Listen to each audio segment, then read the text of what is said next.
রাখলো।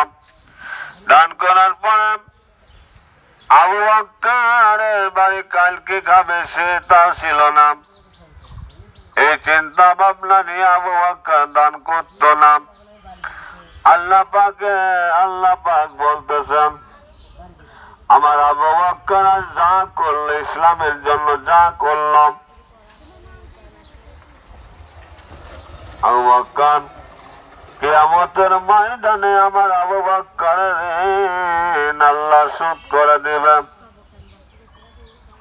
কারণ আবু বকর ইসলামের জন্য যা করেছেন, আল্লাহ রাসূলের পাক সাল্লাল্লাহু আলাইহি ওয়াসাল্লাম আয়েশা হুরায়রা রাদিয়াল্লাহু তাআলার হাদিস থেকে বর্ণিত হাদিস বলতেছে, আয়েশা হুরায়রা রাদিয়াল্লাহু তাআলার নবী একদিন প্রতিযোগিতা, দৌড়ের প্রতিযোগিতা, রাত্রে, চাঁদের রাত্রে, ওই দিন দৌড়াদৌড়ি করতে যে আল্লাহ রাসূল হয়ে গেল, আয়েশা কিন্তু জিতে গেল।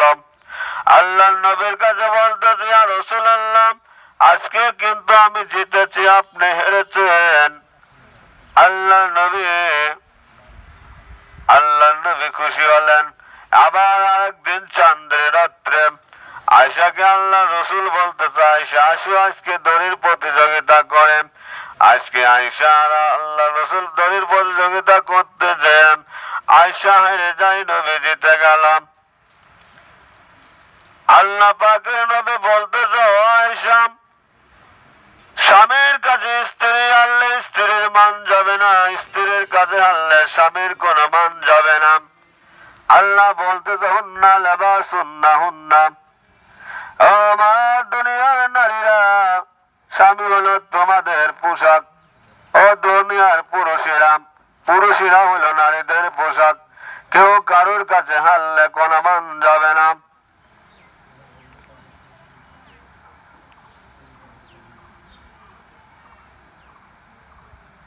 আল্লাহ নবী আয়েশা রাদিয়াল্লাহু তাআলাকে বলতেছে, ও আয়েশা, এই আকাশের তারকা কি গুণে শেষ করা যায়? বলতেছে, না গো নবীজি। বলে, আমার একজন সাহাবী আছে, আকাশের তারকা সমতুল্য নেকি করেছেন। আল্লাহ আয়েশা বলতেছে, ইয়া রাসূলুল্লাহ, ইয়া হাবিবাল্লাহ, সেই সাহাবীটা আপনার কে? বলতে, সেই সাহাবীর নাম আমার হলো হযরত ওমর। আয়েশার মনটা কাপ হয়ে গেল, নরম হয়ে মনটা মলিন হয়ে যাওয়ার কারণে আল্লাহর নবী বলতেছে, মনে হয় আয়েশা, তোমার বাপের নামটা বললে হয়তো তুমি খুশি হতেন। একটা কথা মনে যায়, আয়েশা, তোমার আব্বা এক রাত যে ইবাদত করেছে, বন্দিকে করেছে, তামাম পৃথিবীর মানুষের নেক যদি এক পাল্লায় করে দেন, আর তোমার বাপের এক রাত্রির ইবাদত এক পাল্লায় দেব, তোমার আব্বার ইবাদতই ভারী হয়ে যাবে। বলতেছে, ইয়া রাসূলুল্লাহ, ইয়া হাবিবাল্লাহ, ওই রাতটা কোন রাত আমি একটু জানতে চাই। আল্লাহ রাসূল বলতেছে, আয়েশা, আমি যেদিন হিজরত করতে যাব, আমি একদিন মসজিদ নববীর মধ্যে আমি বক্তব্য বলেছিলাম, আমি একদিন হিজরত করতে যাব, আমার হিজরতের সহসঙ্গিনী আমি একটা লোককে বানাবো, একজন সাহাবীকে বানাবো। সেই সাহাবীর নাম হলো হযরত আবু বকর। এইবার আল্লাহ রাসূল বলতেছে, শোনো আয়েশা, আমার চতুর্দিক কাফেরেরা আমার রাত্রে আমার ঘর ঘেরাও করে ফেলেছে। আমি হযরত আলীকে নিয়ে আমার হিজরাখানায় ছিলাম, আলীকে বলে গেলাম, আলিম, আমার যতন সম্পদ আমানত মানুষ আমার কাছে গচ্ছিত রেখেছে, সকাল হলে যার যার আমানত তার কাছে ফিরিয়ে দিবেন।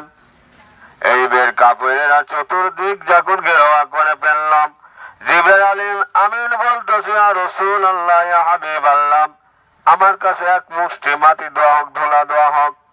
যখন ধুলা দিলাম, ধুলা দিয়া যখন চতুর্দিক বলে এক মুষ্টি মাটি আপনি চতুর্দিক যখন ফেলা দিলাম, আল্লাহ রাসূল যখন ফেলালো, জিবরাইল প্রত্যেকের চোখে মুখে ওই ধুলা চলে গেলাম দিয়ে দিলাম, আর সকলে চোখ ডলতে লাগলো। এই ফাঁকে আল্লাহ নবী এককে দৌড় দিয়াম, আবু বকর সিদ্দিকের ঘরের দরজার কাছে যেয়ে বলতেছেন, এ আবু বকর, এ আবু বকর। আবু বকর যখন 3 ডাক দেওয়ার পরে যখন দরজাটা খুলে দিলাম, 1 ডাক দেওয়ার পরে দরজা যখন খুললাম, আল্লাহ রসুল বলতেছে, আবু বকর, মানুষ যদি ঘুমাইয়ে যায়, ঘুম থেকে উঠতে তো দেরি হয়ে যায়, তোমাকে 1 ডাক দেওয়ার সঙ্গে সঙ্গে তুমি চেতন হয়ে গেলেন, আসলে তুমি ঘুমায় আসছিলে নাকি চেতন ছিলেন? বলতেছি, আর রাসূলুল্লাহ, আপনি যেদিন হিজরত করতে যাবেন, আপনি মসজিদ নববীতে একদিন ঘোষণা দিয়েছিলেন, বক্তব্য দিয়েছিলেন, আমি আমার হিজরতের সহসঙ্গ নিয়ে আমি আবু বকরকে বানাবো। ওই দিন থেকে না ঘুমাইয়া দরজার কোলে কান লাগায় দাঁড়া থাকে, কখন যেন আল্লাহ রসুল এসে আমাকে ডাক দিয়ে দেয়।